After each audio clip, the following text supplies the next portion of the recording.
Miks ma kindlustusühistuga liituda otsustasin, on peamiselt usk ühistegevusse. Ja see idee tundus hästi huvitav, et Eestis neid kindlustusettevõtteid on, samas tundub, et neid ei ole väga palju ja igasugune uus konkurents on hästi mõistlik. Ja ühistegevus kui selline on mulle juba niimoodi pikka aega olnud südamelähedane, et ma olen metsaühistutega hästi palju kokku puutunud ja näinud seda ühistegevuse poolt sealt ja usun, et tegelikult ei ole vahet, mis valdkond on, et ühistegevuse kaudu saab asju edasi viia, saab edukas olla ja suures pildis see võiks olla ka nii-öelda riigile ja meile kõigile kasulik viis toimetamiseks.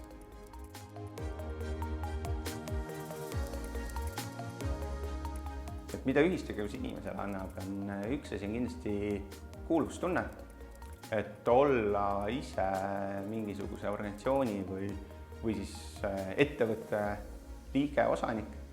et ilmselt see võiks olla üks olulisemaid asju ja loomulikult olles siis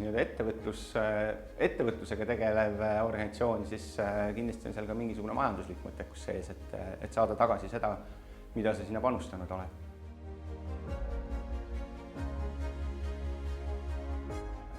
Riigile võiks ühistuline tegevus anda kõige rohkem sellist sidusust juurde, et olles ise nii-öelda oma riigi ja ettevõtete omanik, oleme valmis rohkem sinna panustama,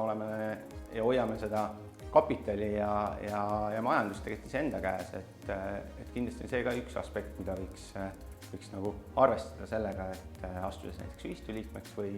või tehes ise mingisuguse ühistu.